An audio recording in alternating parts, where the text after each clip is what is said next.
XSFM입니다. I, D, W, K. 뉴스 라운드업. History in the making. 직접 고용을 주장하며 파업을 했던 민주노총 공공운수노조 국민건강보험공단 고객센터 지부의 노동자 950명이 파업을 종료했습니다. 건보공단의 고객센터는 민간업체가 담당하고 있는 고객센터 업무를 공단이 직영화하여 직접 고용을 요구하면서 지난 10일 파업에 돌입했습니다. 네. 이게 너무 순진한 얘기 같아서 어디 가서 참 말하기 힘든데 저는 100% 그렇게 생각해요. 작은 업체들이 있을 수 있어요. 예를 들면 하루에 50건 이상 고객들의 전화를 받을 이유가 없다. 네. 그러면 외주를 주는 게 맞을 수도 있어요. 그 가격도 부담스러울 수 있으니까요. 대신에 잘해주는 건 잘해줘야죠. 그리고 가이드북도 똑바로 만들어야 되고. 근데 그게 아니고 1000건 만건 고객을 관리해야 돼요. 네. 왜 다른 회사 직원들한테 이 일을 줘야 되는 거죠? 이거는 국가가 강제해도 시원치 않다라고 생각합니다. 아니, 서비스가 나빠지는 건 전체적인 질이 나빠지는 거잖아요. 그렇죠. 네. 그리고 건보공단 같은 경우는 일단 민감한 개인정보들이 상담 내용에서 오가기도 하고요. 네. 그리고 상담 연령대가 높을 가능성이 높기 때문에 연령대가 높으면요, 더 전문가들이 들어가야 돼요. 그렇습니다. 정규직 노조는 역차별과 공정성을 들어서 이를 반대했고요. 이런 와중에 김용익 공단 이사장은 정규직 노조에게는 사무논의 협의회, 그러니까 대화의 장에 참여를 요구하고, 그리고 건보공단 고객센터 지부에는 파업 철회를 요구하면서 14일에 단식을 시작했습니다. 민주당 출신의 단체장 혹은 이런 공단 이사장 이런 분들이 겪는 딜레마죠. 이쪽 편을 들면 저쪽에서 욕먹고 저쪽 편을 들면 이쪽에서 욕먹고 어떻게 돼도 욕먹은 잔상만 남고 심지어 여당에도 많은 부담을 주기도 하고 아무런 해법도 나오지 않는다는 계산을 했던 것인지 단식을 했죠. 네, 이게 이제 올해 우리가 흘려듣다 보면 명사만 듣잖아요. 노조, 파업, 단식 이러면은 이제 보통 지부장이 단식을 했다고 그렇죠. 생각을 노조 하는데 쪽에서 한다고 생각하죠. 네. 이사장님이 단식을 했어요. 그렇죠. 사측 이사장이 대화를 하고 파업을 철회하라고 단식을 시작했습니다. 네. 단식을 시작한 지 이틀 후인 16일 정규직 노조가 이 대화에 참여 의사를 밝히고 나서 단식을 끝냈습니다. 네. 이게 연맹 쪽이 개입을 했는지는 잘 모르겠습니다. 아무튼 태도가 극적으로 바뀌었습니다. 네. 그리고 22일 고객센터 지부에서도 대화에 참여하겠다고 파업을 철회한 것입니다. 네. 얘기가 깁니다. 총액 인건비, 복습. 이 상황을 이해하기 위한 총액 인건비는 노노 갈등이죠.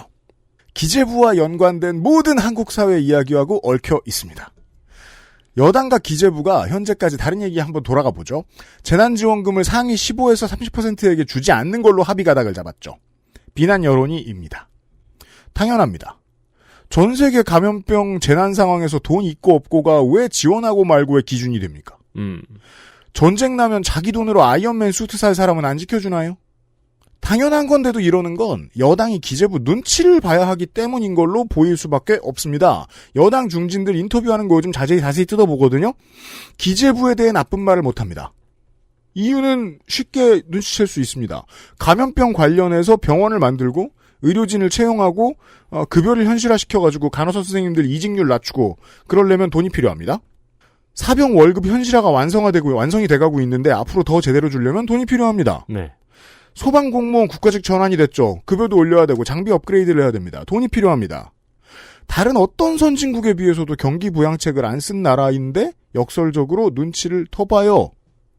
국간지기의 권력이 그만큼 세다는 증거가 너무너무 많습니다.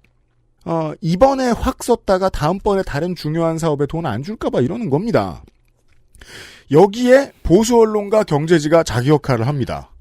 이런 관련된 이야기를 할 때 공공분야 공무원으로 모든 기사 제목을 퉁치죠. 민주정부는 그들에게 퍼준다. 이런 레토릭을 10분에 한 번씩 읊습니다. 요즘에 그런 기사 쓸 때 요즘 유행어 있어요. 뭐요? MZ세대 부글부글. 그러면 다른 기사를 읽고 소방공무원 고마운 사람들, 의료진 고마운 사람들, 개개별 훈훈한 기사 보고 좋아하던 시민들도 태도를 180도 바꿉니다. 네. 그러면 표가 돼서 보수정당에 꽂힙니다. 이러면 여당은 기재부를 더 무서워합니다. 이런 프로세스, 그 결과 지난 4년 동안 공무원 사회가 여당에 대한 시선이 나빠졌습니다. 실제로 처우를 개선해주지 않으니까요. 이렇게 보수 언론이 한국 사회에 나쁜 버릇을 부추겨서 사회를 병들게 하는 특기가 있습니다. 또 하나, 이 파업과 관련이 있는 건 보수 언론의 특기는 사람들의 머릿속에 카스트를 자꾸 집어넣으려고 애를 쓴다는 특기인데요. 이런 식으로 사는 거예요. 이런 식으로 하는 거예요. 지난 4년 동안. 취업 노동자를 비난하고 싶으면 구직자를 내세워서 비난합니다. 대기업 노동자를 비난하고 싶으면 중소기업 노동자를 내세워서 비난하죠. 임금을 많이 받을 만한 일을 하는 사람을 비난하고 싶을 때는 적은 임금을 받는 사람을 내세우죠. 네. 이런 습관이 만연돼 있죠. 실제로는 모든 노동자를 다 탄압하고 싶은데 겉으로는 공정을 내세우는 그런 패턴입니다. 이게 같이 술 마시면 안 되는 사람의 대화 패턴이잖아요. 뭐 옷 새로 샀네 그러면 아프리카에 옷을 못 입는 아이들이 얼마나 많은데. 그런 말 하는 애들이 있어요. 네, 있습니다. 그러다가 콜센터 직원들이 일하는 만큼의 대접이라도 해달라고 나서면 같은 멘탈로 태도만 바꿔서 공격할 수 있죠. 자격도 없는 것들이 큰 소리 친다고.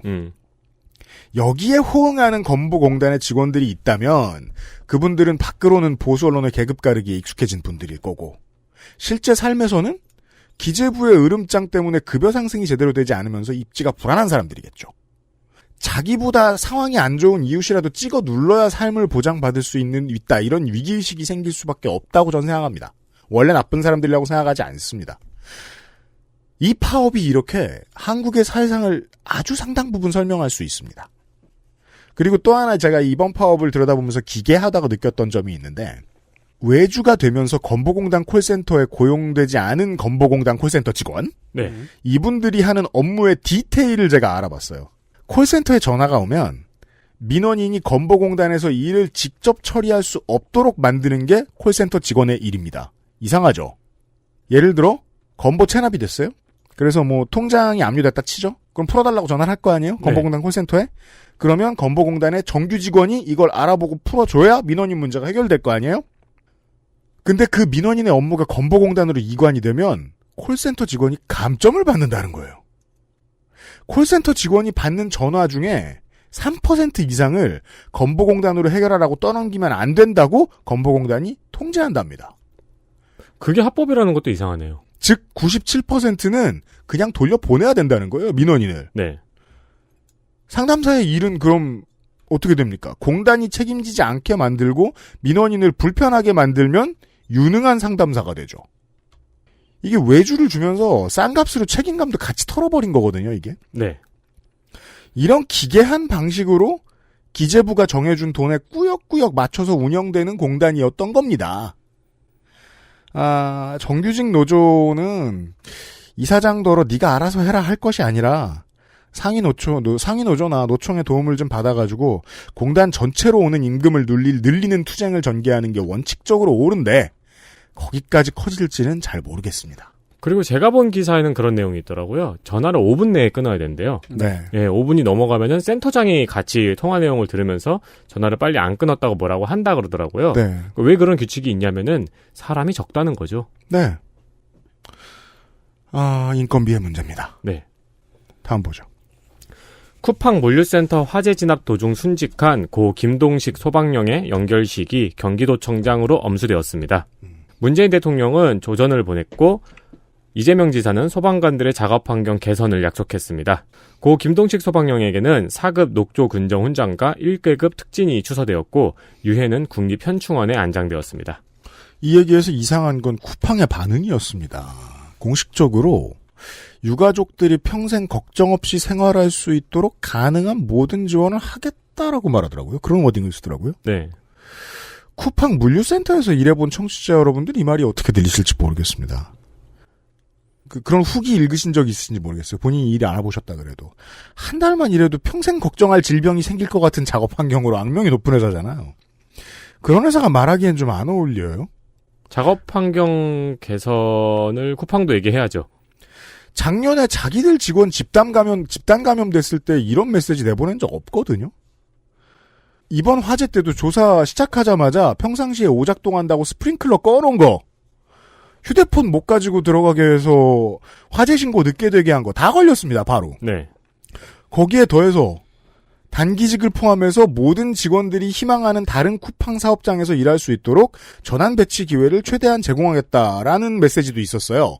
같은 메시지나 같은 타이밍에 나온 메시지예요. 근데 실제로는 전환 배치를 일괄 지정을 다 해놓고 네. 덕평에 있는데 딴 데 먼데 가라 해놓고 수용 안 하면 퇴사 처리하겠다고 했죠. 네. 쿠팡 노조가 이미 밝힌 내용입니다. 어떻게 이렇게 세상을 우습게 보는가가 좀 독특했고요. 예, 금방 걸릴 말들을. 노동으로 보면 그렇고요. 업계 전체로 보면 또 다른 얘기가 있습니다. 쿠팡이 뭐 좀 문제가 생기는 것 같으면 기사를 크게 대문짝만하게 써서 내보내는 기자나 언론사들이 있죠. 쿠팡 문제점만 보고 있으면 언론이 재구시를 하는 것처럼 보일 착각이 있어요. 근데 그 기자나 언론사들 일관성을 보면 종래의 유통 대기업에 대해서는 이렇게 나쁜 말을 안 합니다. 보통 찬양일색입니다. 대기업 기반의 유통 대기업들이요? 실제로 그 회사들도 이런 비슷한 일들은 일어납니다. 요런 재미있는 지점들이 있습니다. 오늘은 주로 노동 얘기네요. 영국 국민보건서비스, 약자로 NHS라고 하죠. 여기 소속의 직원이라는 말은 영국에서는 의료인을 뜻합니다. 그렇죠. 조선일보에서 영국은 쿠바냐라고 욕해야 돼요. 그런 거 많이 있어요. 네. 기사들.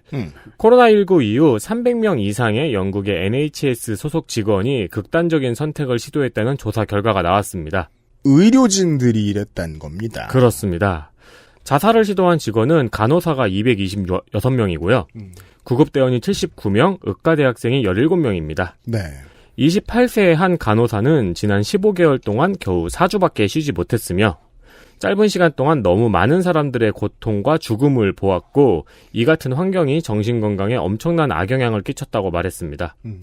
또한 미국에서도 CBS의 보도에 의하면은 구급요원들이 너무 과중한 업무에 시달리고 있고 이로 인해 상당수가 PTSD 장애를 호소하고 있다고 밝혔습니다. 네. 개인의 PTSD 장애의 결과는 결국은 본인에게도 매우 중요한 노동력의 무력화로 이어지게 돼 있습니다. 저는 많은 선진국들이 이 대가를 치르게 될 거라고 생각합니다. 다음번에 이런 비슷한 일이 있을 때. 한국도 예외는 아니죠. 다른 뉴스. 중국이 비트코인 거래와 채굴을 모두 금지했습니다. 네. 세계 최대의 채굴장들은 다 중국에 있었죠. 그렇죠. 네, 이 채굴장들도 전면 폐쇄가 되었고 미국으로 간다는 소문이 있더라고요. 그렇습니다. 네. 그리고 중국 인민은행은 비트코인 계좌를 신규 발급할 수도 없고 기존의 계좌들도 거래를 금지했습니다. 네.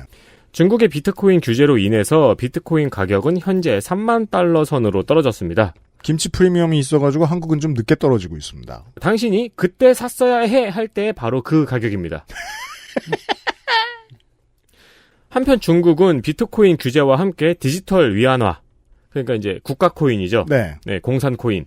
이 디지털 위안화 사용 추진에 속도를 내고 있습니다. 그렇습니다. 디지털 화폐와 경쟁이 안 될까봐라는 아젠다는 좀 잘못됐습니다. 지금 소위 이야기하는 비트코인류들을 실제 통화로 사용할 곳들은 나쁜 곳들밖에 없어요. 테슬라 정도를 제외하면. 다시 안 한다 그랬었나요? 왜냐하면 다른 곳들은 가격이 널뛰는 곳에 공산품을 밀어넣지 않습니다. 기본적으로. 네. 국가 내에서만큼은 고정환율을 보장받을 수 있는 화폐하고는 경쟁 관계는 절대 아닙니다. 그리고 또 중국은 이런 문제에 있어서 당의 입장을 자세하게 속내를 내놓지 않으니까 밖에서 해석하기도 쉽지는 않습니다만 이런 변화들은 보입니다. 일단 전기를 많이 쓰지 않는 일, 한계가 있는 자원을 남용하지 않는 일에 중국이 확실히 작년부터 관심이 좀 생긴 것 같다. 딱히 산업이라고도 할 수 없는 이 채굴을 금지한 것에서도 어느 정도 티는 나고, 그리고 그 외에 예측할 수 있는 일관성은 당이 조절할 수 없는 자본이 커지는 걸 어차피 용납하지 않기 때문에 이런 날이 오긴 올 것이었습니다. 네. 컴스테이션 광고를 하겠습니다. 그래픽카드 가격은 떨어질 겁니다. 조금만 더 기다리십시오. 떨어지고 있기도 하고요. 가속화될 겁니다. 그거 보셨어요? 뭐요? 크림의 그래픽카드 올라온 거? 그래픽카드 카테고리가 따로 있어요. 네, 늦었어요, 이제. 지금 사시면 안 됩니다. 다음 보시죠.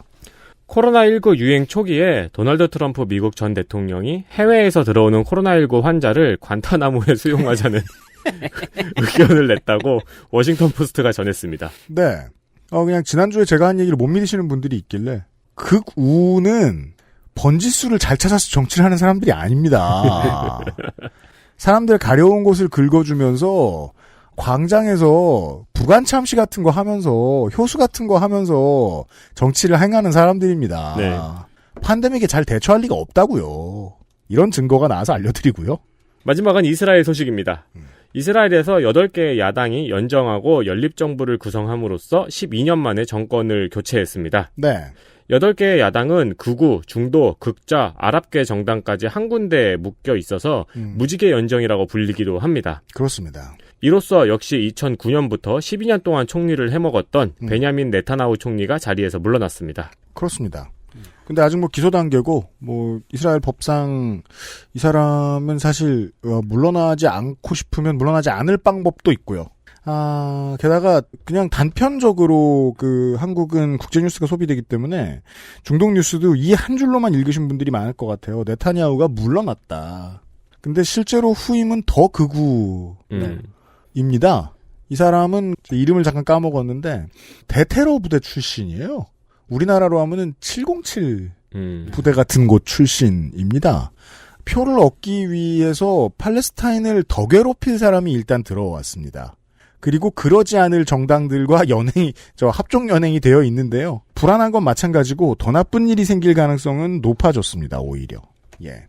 여기까지만 말씀드리지요. XSFM입니다.